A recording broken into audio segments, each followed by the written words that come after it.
All right, hello.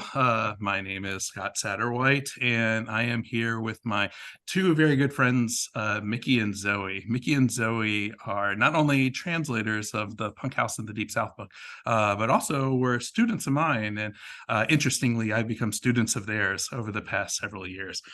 So they are both speaking to us from China right now, the People's Republic, and I wanted to have them introduce themselves. So, Zoe, you want to go first? Yeah, sure. Hello, everyone. My name's Zoe. And when it comes to self-introduction, I always feel a little bit awkward because I really don't know what to talk about myself. Um, I've graduated in 2021 with my master's degree in international trade. Uh, I did my master's degree in Korea, and so I can also speak a little bit Korean as well. So 안녕하세요, and that means hello in Korean. And I think that's all about myself. Please find more about me during the whole interview. All right, and I Mickey. think Zoe, I think Zoe forgot to mention a very, very important thing about her. I'm gonna tell you that Zoe is a very, very good writer, and she has published her own novel online, which was hugely successful. So that's a very, very important point about Zoe. And when it comes to me, I'm college student friends with Zoe, and we both were exchange students in the United States, and that's how we got to know Satterwhite, and luckily we became his students for 2 semesters, and through which I think we both improved a lot about regarding our English writing. And I just graduated from UCL, University College London, with my master's in education. So now I opened my first company, which is called Inside Universe, and it's about helping students to with a language learning and applying for universities abroad. And that's about me. Well, thank you. And both of you were in Pensacola, Florida, over at the University of West Florida. So I'll talk about that in just a little bit. But my first question is your names, because neither of your names are the names that you probably go by over in China. Can you tell me why people often from China will give themselves English names? Good question. Um, Yeah, you can yeah, go you can, ahead. Okay, I'll go. you can go first, Zoe. Okay. Mhm. I think the major reason is that it's a little bit hard for Westerners to pronounce our names in Chinese. So we choose English names for them to better pronounce or like for their conveniences. Mhm. I think that's the major reason, right? Okay. And I think another very important reason is that when we started to learn English, naming ourselves or giving us an English name maybe can help students to better identify themselves as perhaps a bilingual, or perhaps increase their integrativeness to another language, give them another identity in a different language. So that kind of motivates students to learn the language well. And for example, my name was given by my middle school teacher, and that's because he thinks that I look like Mickey Mouse when I was in the middle school. That's how my name came from. And I really like this name because I think it sounds kind of cute. So I kept that name for all the time. Yeah. And Zoe, I can probably guess why yours is Zoe, but is it because of it's close to your actual name? Oh yeah, but actually it's kind of similar to Miki's story. When I first learned English, my teacher also gave me my English name. Uh, so yeah, it's also kind of similar to my Chinese name's pronunciation as well. My Chinese name is called Zuo Yimei, which is like kind of similar to Zoe because like the first part, Zuo Uh, Yi. okay. Oh. Yeah, when my daughter was taking Mandarin in middle school, they had I think her name was Zhao Madi, but her name is Maddie, Madeline. So they gave her that name, and while she was taking the class, I was always jealous because I never got a name. But You can feel free to name yourself. You can no, give yourself a Chinese name. so I'll do that at the end of this at the end of this interview. That'll be my goal. Definitely. All right. So, all right. Well, my first question is I wanted to know the first language that you learned. I think for a lot of people over here in the United States, it might be surprising to find out that Mandarin was not your first language, because often people assume that, when you're in China, that we have a national language, it's Mandarin, and that everybody grows up speaking this one language. But what were your first languages? Well, actually, our first language or our first dialect was Sichuan dialect. Mhm. But luckily, Sichuan dialect and Mandarins are very, very similar because both of them belong to the northern dialect. Mhm. So all the northern dialects sounds like the same. We can understand each other, Mhm. even though there are differences in our tones or in the use of words. There are a lot of differences in that, but we can very easily understand each other. Mhm. Whereas for people in other regions, for example, like Cantonese, Mhm. their language is completely different Mhm. from ours, so we cannot understand them. And they probably can understand us because Mandarin is like the standard Chinese nationwide. So people in different parts of China would start learning Mandarins. But when we're little, maybe before kindergarten, Mhm. right? We all speak our own dialect. Okay. For us, me and Zoe, we speak Sichuan dialect. So you're saying Yeah. that in Hong Kong, that because they speak Cantonese, that you wouldn't be able to understand them as well. But but somebody over in Hong Kong is probably studying Mandarin because that's the national language. So they Yeah, would. yeah, yeah. Okay. Yeah, they can more. I think more of them can understand us Mhm. than us understanding them. Okay. And so when you were, I know, Zoe, you're in Shanghai right now. So is Shanghaiese actively spoken in the city? Well, actually, yes. In Shanghai, people can like the no local Shanghainese. They Mhm. speak something like Shanghai dialects. Mhm. We call it Shanghainese. But since right now Shanghai is a metropolitan, we have many people from the other parts of China. Mhm. So most of the time, people will still use the Mandarin. Mhm. Um, but for the local people, between like they have a specific group. Between them, I think they speak their dialects. Mhm. Okay. So what is so with your parents, did your parents grow up speaking Mandarin or did they speak Mandarin now? Yes, Mhm. I think my parents they're able to speak Mandarin, Mhm. but things are a little bit different because back in the old times, China is not so rich. So our parents were not able to get that much education resources like us we had today. Mhm. So, for example, we started to learn Mandarin in our primary school, but probably our parents do not have that much resources. So they're able to speak, but not so fluent or they have an accent. Mhm. Okay. Yeah, yeah, that's true with my parents as well. Mhm. So when you're at home, do you speak your native dialects, Szechuan, or Yeah, yeah. mhm. For most of the time, we speak Sichuan dialects, Mhm. and for sometimes, occasionally, we would speak very funny Mandarin just to make jokes or something. Uh-huh. Okay. All right. So when yeah, okay, yeah, I was interested about that part, to see how active the language was or even the acquisition of Mandarin. So when you learned Mandarin though when you were in kindergarten or when you first started school? I think we started to learn Mandarin when in primary school systematically. Okay. Um, yeah, in kindergarten, I think we still are learning about the like we are educated in our local languages, Mhm. and so starting from the primary school, especially from the first and third grade, we will learn a phonetic system. It's called pinyin. It's Mhm. the different four tones, Mhm. and that's actually how we know how to pronounce the Chinese characters. Oh, okay. Yeah, So yeah. so you learn I was curious about that part too with pinyin that it's so that one and that's for those who don't know that's the where the romanized or the Latin letters and I know that there was a long process that it took for pinyin to become a thing in China. So I wasn't familiar with how you learned it in school though. So you learned that when you're starting school. So at this you're learning not only uh, the character-based language, but then you're also learning the alphabet, the Pinyin alphabet at the same time. Yeah, Yes. yeah, we're learning it we're learning it at the same time.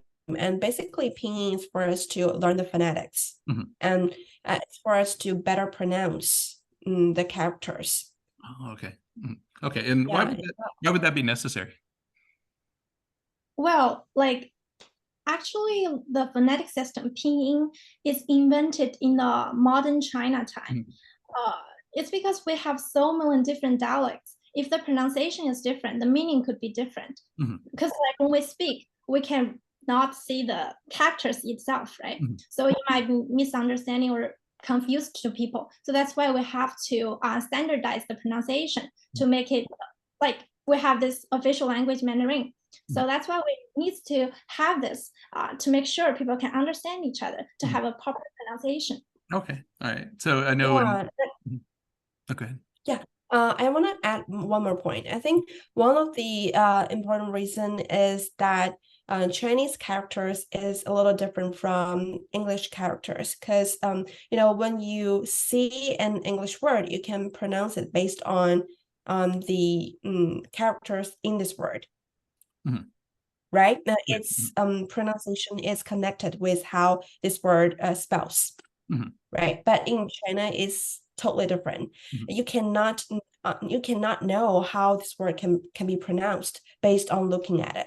Okay. So we need to rely on the pinyin system to know how do we pronounce each word. Okay. Yeah. So that's why I guess we have this kind of system. Oh, okay. Yeah. For a long time, I thought that was something in some ways for people that weren't familiar with Chinese or familiar with Mandarin. But it's interesting that it's something that you use within the country, so everybody can be familiar with this. So am I understanding that right? Yes. Okay. Yeah, you can understand like that. Yeah, I know when I was younger, I didn't understand that because you would look at the names of cities like Peking, would be one, and then realizing that nobody actually used that.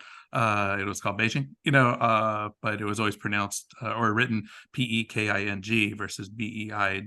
But it would be something like this. And from my understanding of that, it was there with Pinyin that it was that this is where I said, no, let us, here in China, we're going to go ahead and write these down instead of you over in America or you over in England or, Westerners that, because you're messing it up. We'll do this right this one time. Yeah, that confuses me a lot when I was little. There's a lot of those words I didn't realize this, but it affects the understanding of people's names, because if you don't understand the names or what they're talking about, then you might be talking about something different and somebody else isn't understanding what you're actually saying. Yeah, exactly. Well, so when did you both learn English? Well, I think the first time that I started to know about this language, it was in my primary school. But at that time, in my primary school, English is not the main subject. Our important subjects back then was Chinese and mathematics. So although we have this subject, we have to learn it in school, but actually nobody pays attention to this and nobody actually listens to the teacher. At least in my case, it's like this. And after we got into middle school and high school, because English become a really important subject for Chinese entrance exam, college entrance examination. So we have to get a high score on the English subject. So it's more, when we learn the language, it's more exam oriented. It's not about actually master the language or how to speak or express ourselves. It's more about getting a higher score in the exams. So although we know how to use this language sorry, I have to open the door. Yes, sorry, my alarm is on. Can I go a second? Sure, yeah. Yeah. I can talk while you're. Let me finish this question first. So at that time, it's more about like getting a higher score. So it's not about actually learning the language. So I would say I started to learn the language English systematically starting from my college time, which is in 2014. I'll go and turn off. Yeah, my case is kind of like similar with Zoe. I started learning English at the age of 8. So until now, it's probably like 20 years. Okay. So I think I just gave away my age. Yeah, but it's really like what Zoe had just said, that we haven't been learning English really systematically before the college time. And for me, it's a little bit different because I went to a middle school that kind of specialized in teaching English. So our middle school put a very high emphasis on the English education, and I think that really has helped me lay a solid foundation for the future learning. Yeah. Okay. Well, thinking about that and thinking about how you both learned English. So at what point did you realize that you really wanted or needed to be fluent in the language? Oh, well, Was it when you came me, I here? think it's for me, I think it's in middle school. Okay. Just as I mentioned before, my middle school very regards English as a very important subject, and it gives us a lot of opportunities to practice our spoken English. So it is from that time that I fell in love with English, and I was determined to become like an interpreter in the future. So I started to take English very seriously since then. Yeah.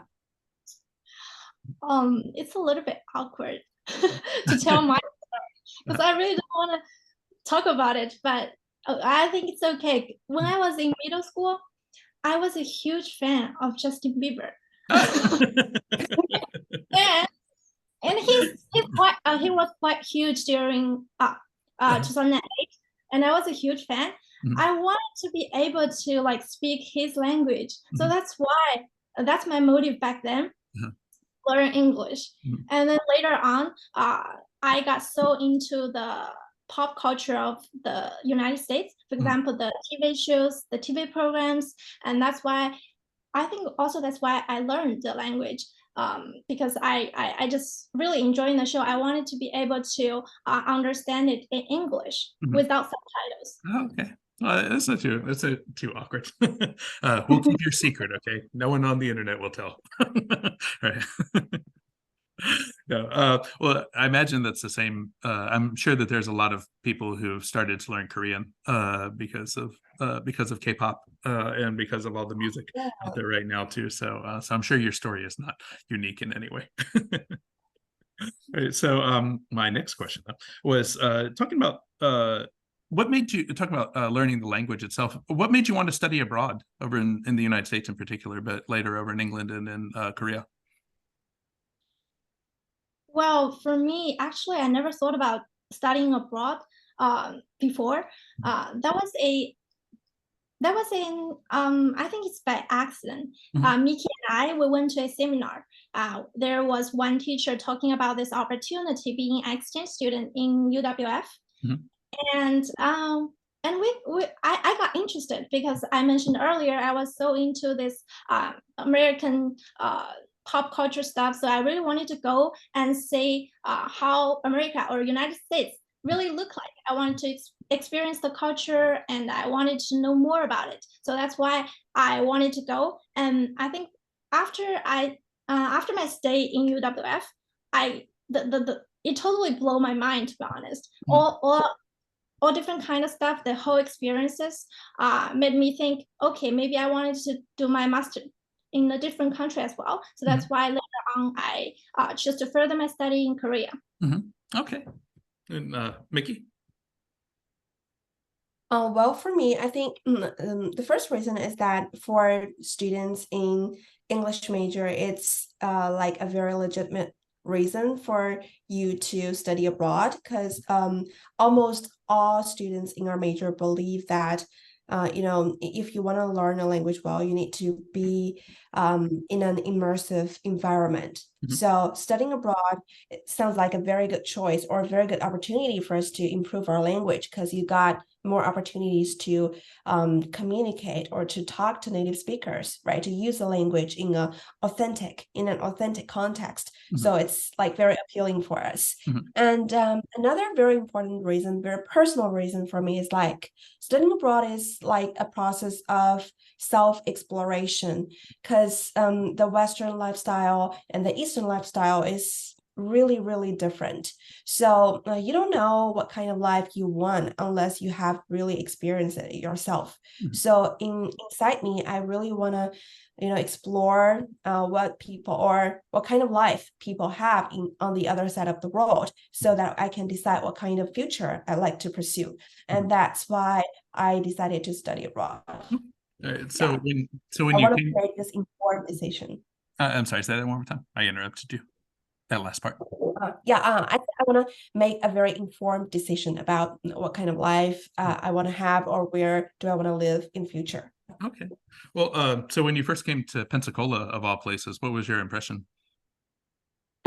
Well, for me, I think Pensacola is a very cozy and tranquil city, and I'm very surprising that people there are really, really enthusiastic, right? So we remember that strangers on the street would say hello to you randomly, and we even would be invited by the strangers to visit their homes, and this is quite different from what people would do in our country.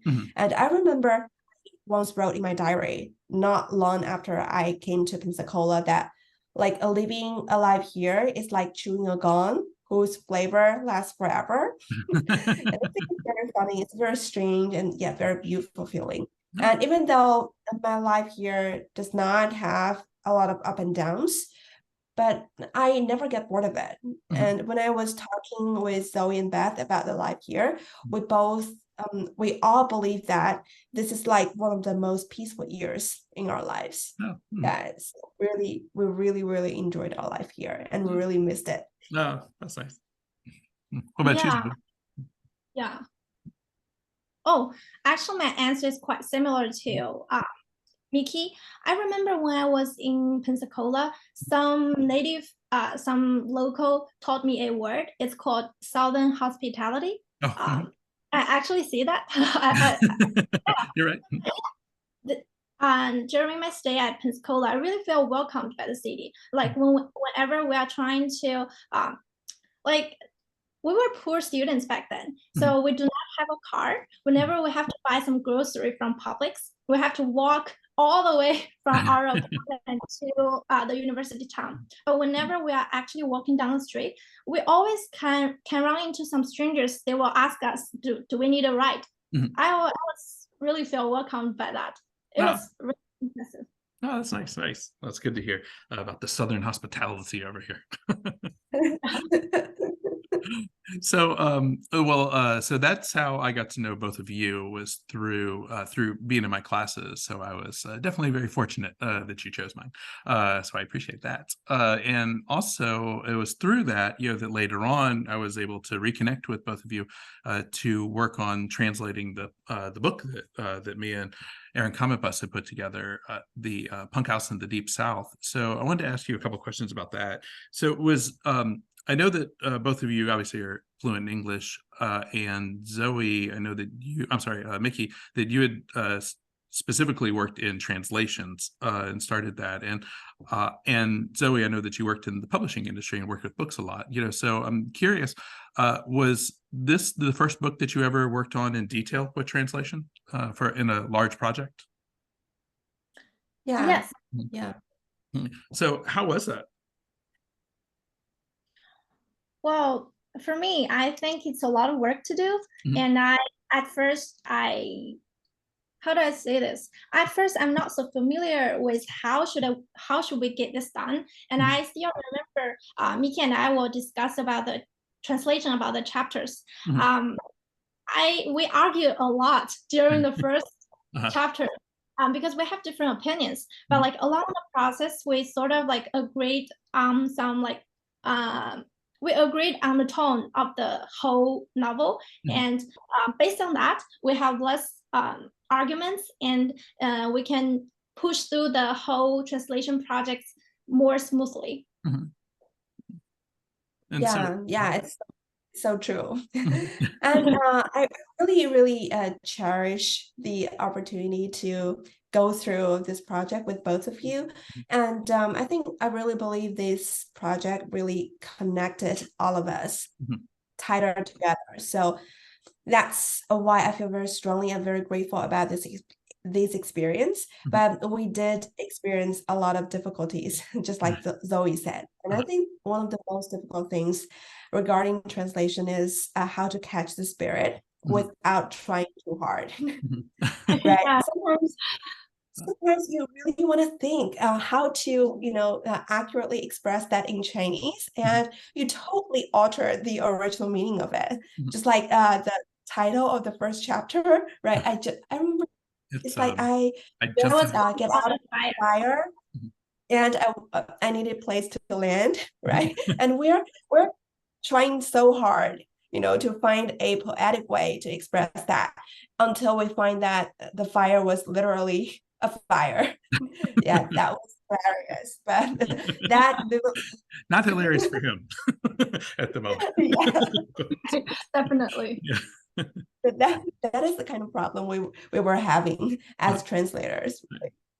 Well, so in doing that, looking at the translations, I know that, when I'm reading literature in Chinese and I look at different people's translations, even, small poems, that with the poetry, you're trying to capture what somebody, I guess what somebody's meaning in their heart. But there's a lot of different ways that you can do that. And especially when what you're trying to do is trying to translate maybe the fire into a literal character, and trying to change this into something that is, trying to figure out the meaning, because the one meaning might have a couple different versions within a character-based language.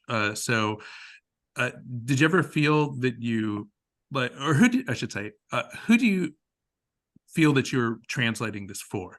Do you feel that you're translating this so a Chinese audience would understand it, and also trying to understand the language, but also trying to understand the feeling? I don't know if my question makes sense or not, but trying to understand like who is your audience for this? I think when I'm trying to translate the book, Mhm. the major audience I'm thinking about in my head is Chinese audiences. Mhm. I'm trying to make the Chinese language, as natural as possible. Mhm. Um, yeah, I think that's my answer. Okay. How about you?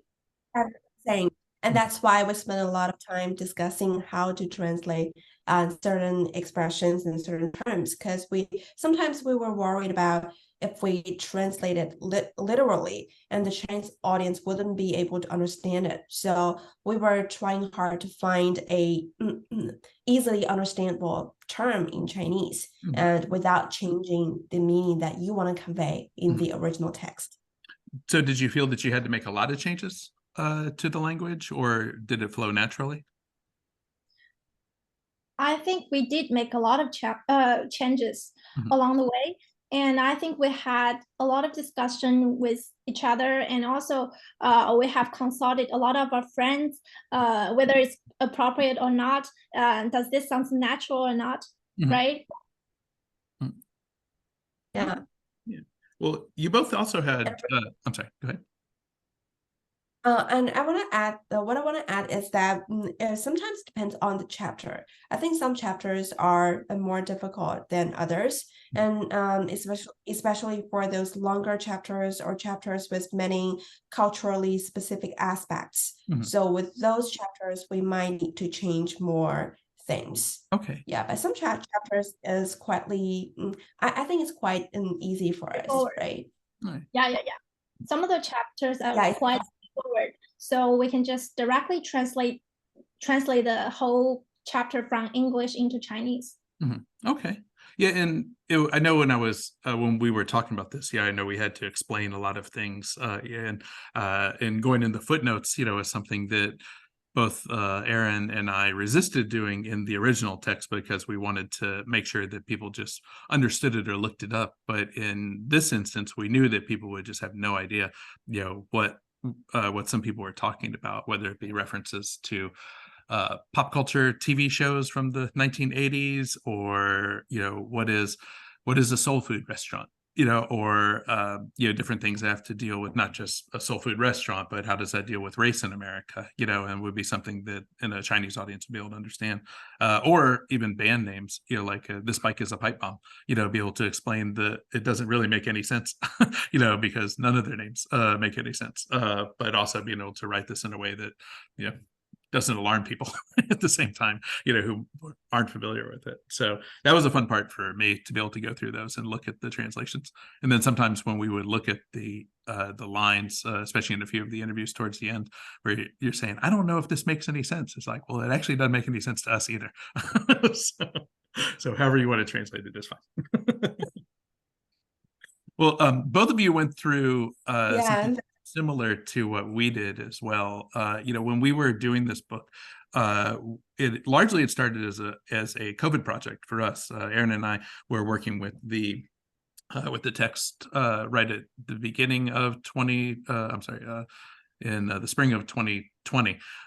Is when we started going through the text and coming up with the idea that we were going to make this a book. And in large part is because that we were locked in our houses and we couldn't go out. And I thought it was an interesting coincidence, interesting in, in a way that we'll both understand. All three of us will understand, but interesting in that you also went through a very, very serious lockdown while you're working on this book. So can you talk a little bit about the lockdown in Shanghai while you were working on that, and how that might have affected the writing that you did, and also your relationship to either the text or to with each other? I think during the lockdown time, I do not think my life during the lockdown actually affected my working on the translation project. I think the translation project sort of helped me went through the whole lockdown life. Yeah, because I got something else to focus on. I can work on something else. And while I'm translating the book, I'm also sort of like reading this book as well. Although I cannot go outside my house, but I can, by reading this book, I can know what's going on the other side of the globe. Although it's back in like 1980s, a lot like before, but still I can see like a total different lifestyle and a total different perspectives. So I do really enjoy it, and I'm glad that I have this project during that time, or I would just be like depressed or something. But yeah, that's a really good thing. As for our relationship, I think, to be honest, I do not think it actually changed our relationship between me and Miki, because we were close friends for so many years. Yeah, but it's good. Actually, it's good because we can actually catch up with each other regularly. What about you, Miki? Yeah, I think really it's doing this project during the COVID is really like opening a window for us from our really, really depressed life during that period, because it kind of forced me, Zoe and I, to connect with each other and to both make efforts on the same project, and to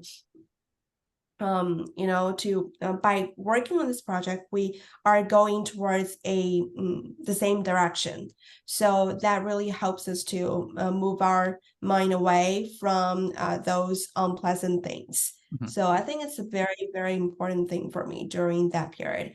And I think that really didn't change the way we do this project, because sometimes Zoe and I would often do this project remotely, even if we were not in this lockdown period. So I think all things went really smoothly during that period. Okay. Well, I just thought it was an interesting part, because I know both Aaron and I got much closer as we were working on the translations, translations, I guess kind of translations, the transcriptions of our work. And I just thought it was interesting that you both had a similar, experience in this way, at least as far as the working on the book through a COVID project, and yeah, it was interesting to me, when we were coming through this. I hate to use that word too much because we just talked about it earlier. So, interesting. But let me move on there. All right. So So when we're looking at translations, both of you have done a lot of work on, or both of you have read a lot of work in English and in Chinese, and both within translations. So maybe thinking about the Punkhouse book, but also maybe thinking about generally working with translations. What do you think is lost when you read something in translation?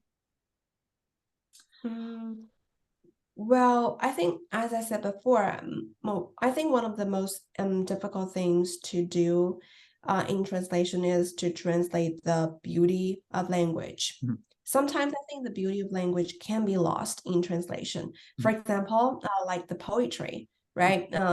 The beauty of poetry can be easily lost in translation Mhm. because the rhythm in the poetry is very important thing of its beauty. While you cannot, completely translate the rhythm into another language, it doesn't work that way. Mhm. So I think this is one of the things that we cannot expect from translation. Mhm. And so because of that, I think there is no translation that can completely depict the original meaning of the text itself. Mhm.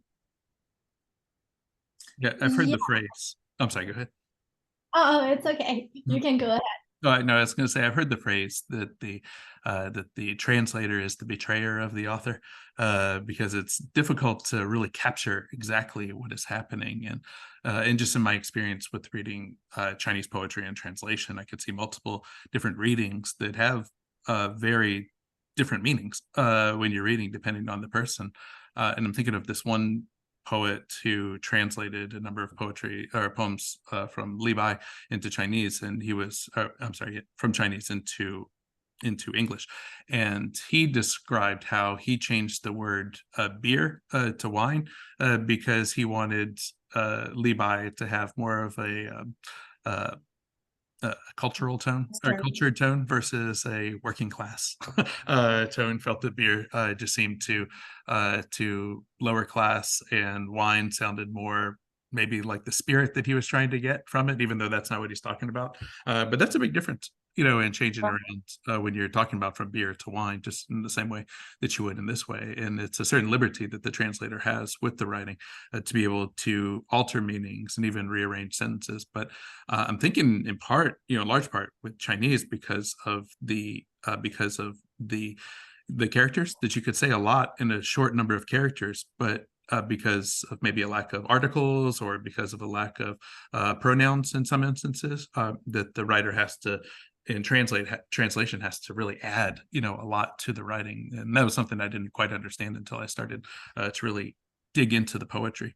Words like ta, for he and she, could be something that might not catch a reader's eye when they're reading, but might catch their ear, or the other way around.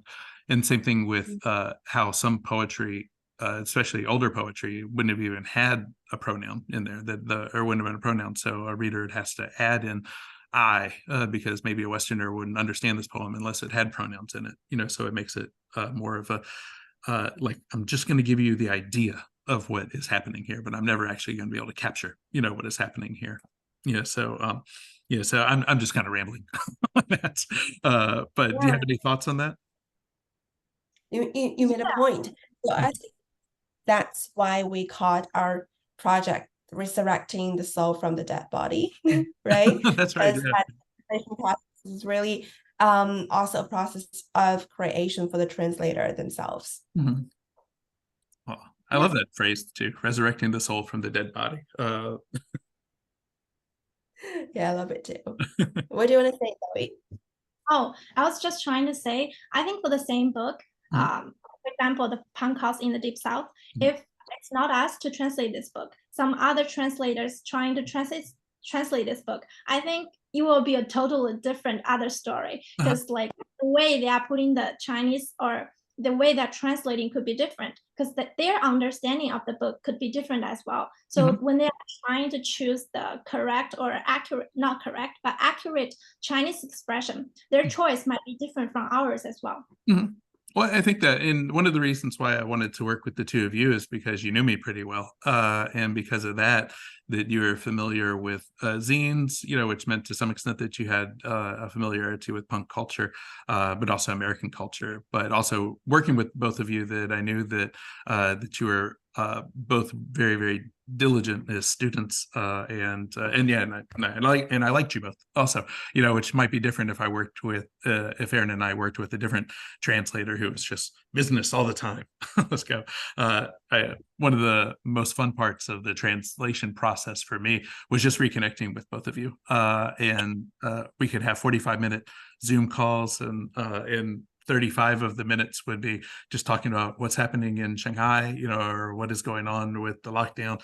If I can send you a Coca-Cola, trying to figure out how, and realizing I can't. And then in our last 10 minutes, we would just talk about the actual work itself. But I knew I learned a tremendous amount, from working with both of you. So I think in this phase, that certainly that you might have been my students at one point, but I've become your students as well. So I'm incredibly grateful for the opportunity to work with both of you on this project as a whole, because I learned a tremendous amount, and also rekindled the friendship. So that was nice. Yeah, same here. Same with me and Miki. Yeah, it would totally feel the same way. Well, I have a couple more questions for you, and these are maybe more specific for each one of you. So, Zoe, I wanted to talk to you a little bit about your own literature. So, as Miki hinted, that you are a novelist. So, can you tell us a little bit about your novels? Yeah, sure. I actually wouldn't call it a literature because I don't think my work is that good. Well, as we But talked about earlier, remember that Du Fu was also quite forgotten during his age, and people overlooked him. So maybe your literature is for future generations. But let's see if we can get this generation now. probably, yeah. So the story is actually about a girl who is born and raised in the 21st century, Mhm. and suddenly she went back in time to an old ancient Chinese dynasty. Mhm. And during that time, there was a royal family. Mhm. In that royal family, they have two brothers. They are fighting with each other for the crown. Mhm. And because this girl from the 21st century, she was so different from the other girls in that dynasty. So this both of those two brothers fell in love with that girl. Uh-huh. And yeah, and that girl just got involved with all this royal family stuff, all this conspiracy, and all the things got complicated. But that's the story. But what I'm really trying to say through the story is that I wanted to compare two different types of values. So for that girl from the 21st century, she sort of puts her family first. She values her loved ones. But for those two brothers, they think the most important thing in the world is to become the successor of that throne, or to become the emperor of that dynasty. Actually, those two brothers were taught or educated that the most important thing in their life is to become the king. So that's why they're trying to do that. So at the very end, one of the brother win the crown, and he become the successor of that dynasty. But he lost everything. He lost his loved ones. He lost his brothers. So I was trying to tell the audiences that probably we should just sometimes in our real life, success probably cannot bring you happiness. Happiness actually comes from your friends or your family or your loved ones. That's what I'm trying to say with my novel. Okay, so you're bringing 21st century ideals into ancient work, or the other way around. Yes. Okay, and what dynasty? Did you have a dynasty? No. I create that dynasty. Okay. It makes it easier for the historians in the background. Yes. The Tang Dynasty was not like this. This Yeah, is exactly. Dynasty.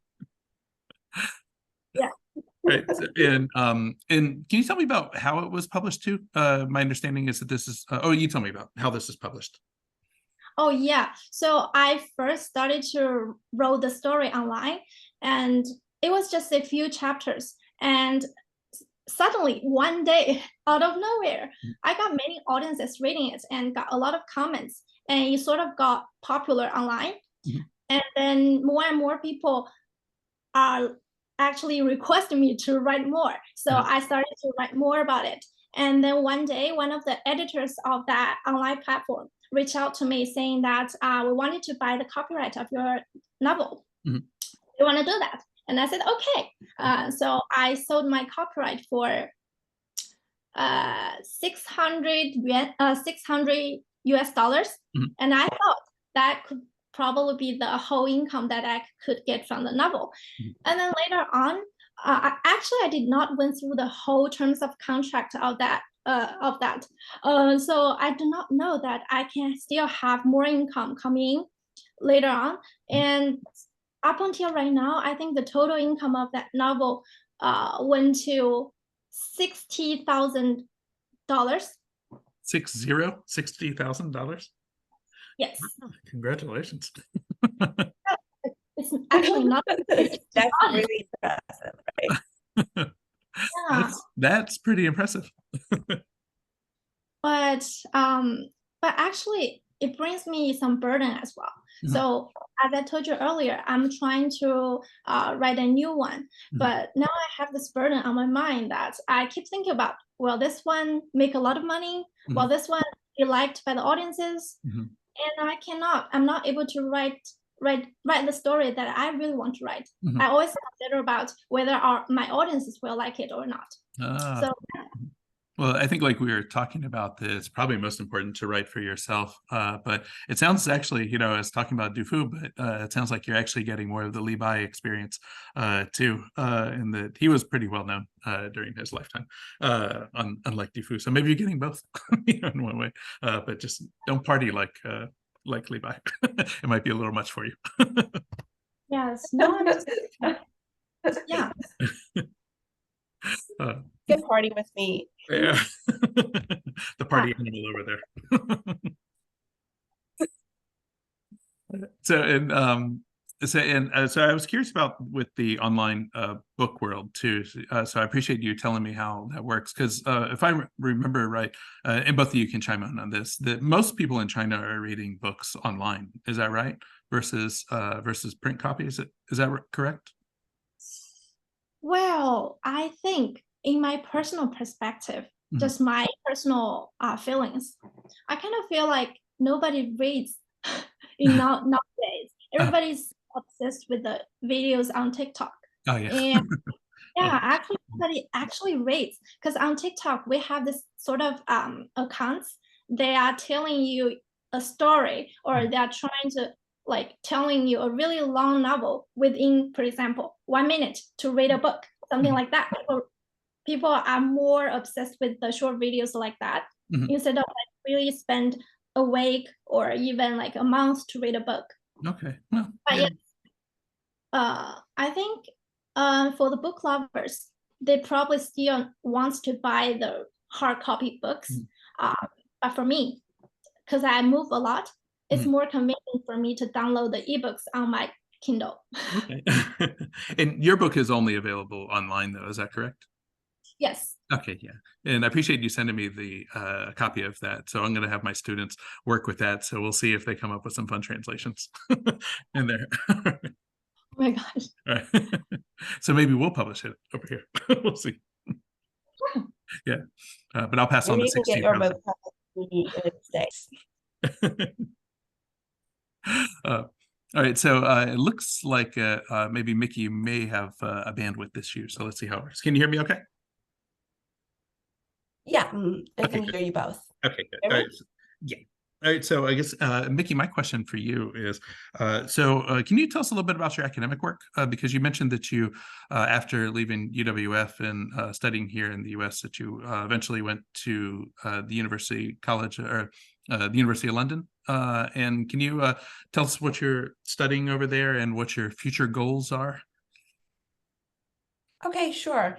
So I did my master in the University College London IOE department, and I'm planning to pursue my PhD in Hong Kong. Mhm. And I'm really into the second language writing, so I did a lot of research regarding that. I even designed a project-based material regarded with or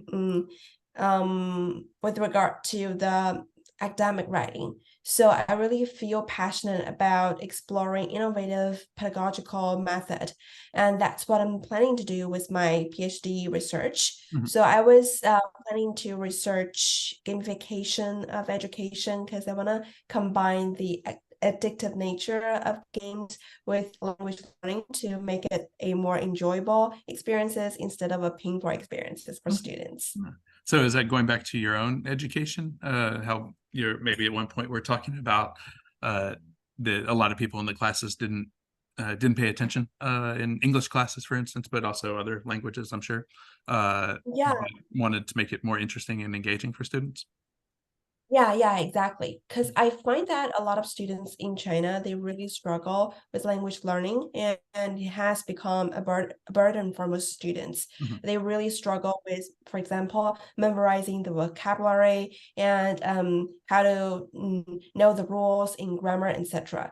Mhm. And I really find it's really odd because in other countries, language learning may not be that painful. Mhm. And it's really strange that after all years of struggle with English and after all years of learning English, a lot of Chinese students still don't have the courage to speak English, to Mhm. use English in a communicative way. Mhm. So I think maybe we're not learning English as a language, we're Mhm. learning English as a subject. Mhm. And that's one thing I'm really trying to change. I No. want to change people's mindset about learning the language and try to learn how to use the language in a real context and how to use the language to communicate with people. And that is the essence of the language, right? That is the things that matters the most when it Mhm. comes to language. Mhm. So that's basically what I'm trying to do.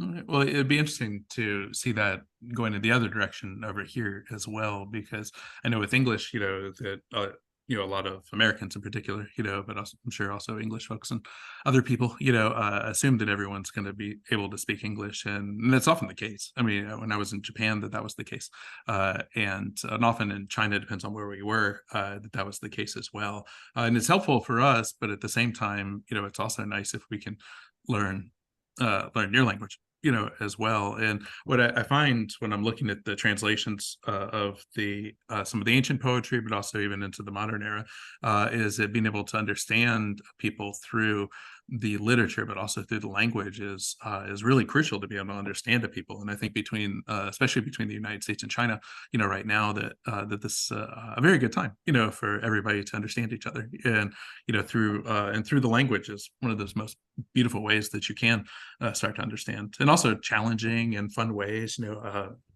almost games, like we play on Duolingo or other different forms of language acquisition. But then even that, just exploring the culture.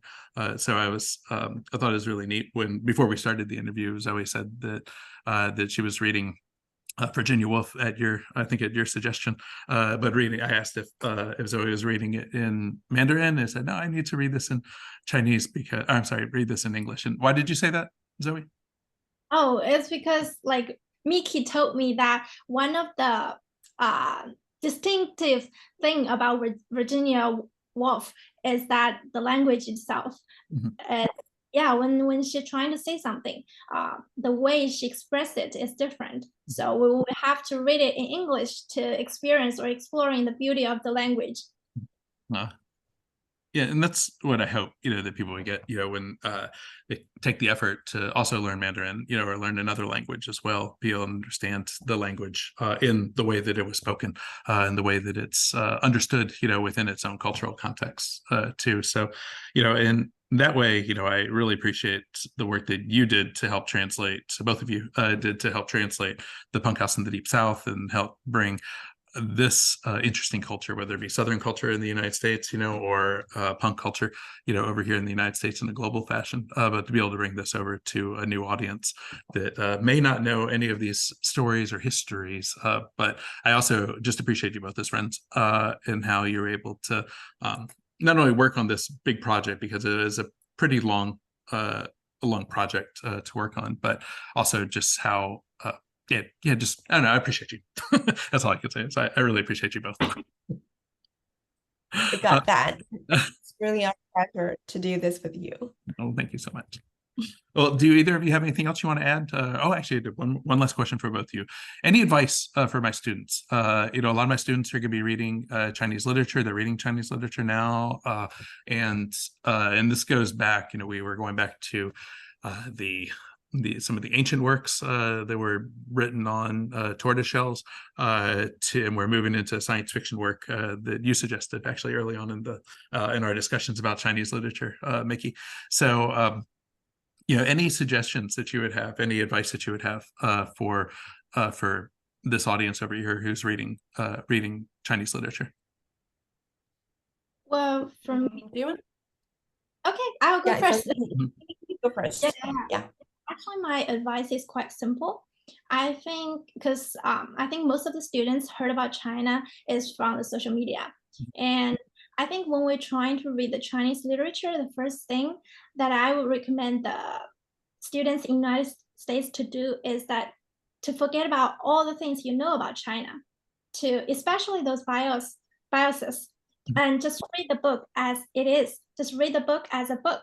Don't think about it as a Chinese literature. Probably think about it as a literature and understand it in your own perspective. Especially, I think it's good if they could interpret the book from a Westerner's view.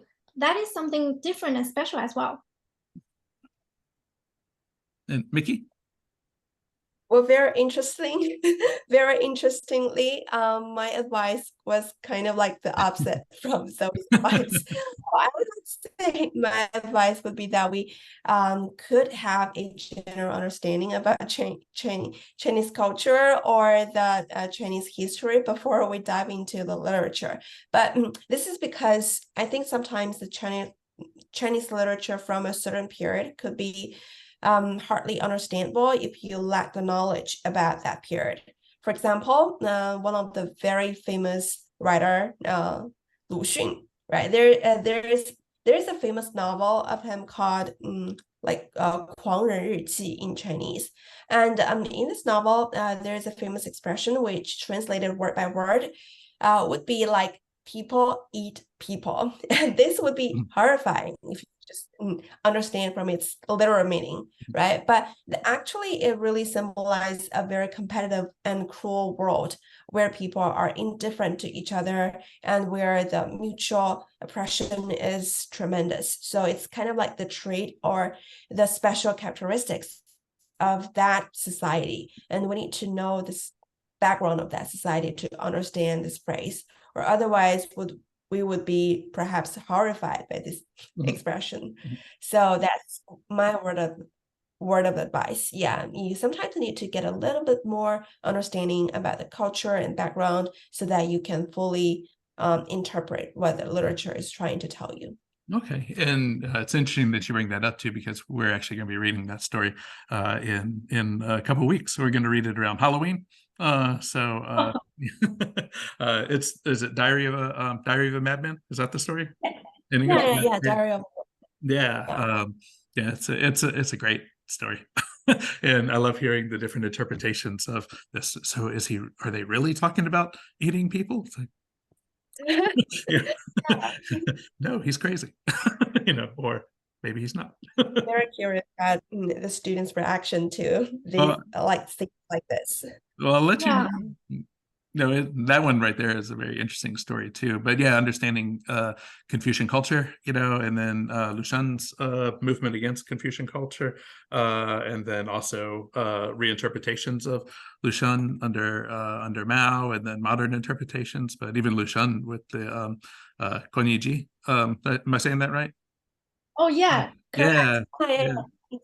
Yeah, so looking at that and then how that's become very popular on TikTok, I understand, and through social media too. So looking at the relevance of a lot of these in a modern context. So I think that both of you make some pretty good points in that way that you can that it's important to understand the culture and the background, but it's also important to be able to understand the poetry or the novel or the short stories for what they are, because you could have all the cultural history and background, but if it's not good literature, then it's just not good. But if you can make both of them, connect at the same time to say that, no, this is a good book, and you have the cultural history in the background to understand it, then you can even gather even more and more from it. So yeah, that's very good advice for both of you. So that's it. Well, I really, really appreciate your time. And I appreciate both of you for taking the time to do this interview. It's a little late at night for you and early in the morning for me. So I just wanted to say cheers to you both. Cheers. Cheers. Right. 谢谢你 and 再见.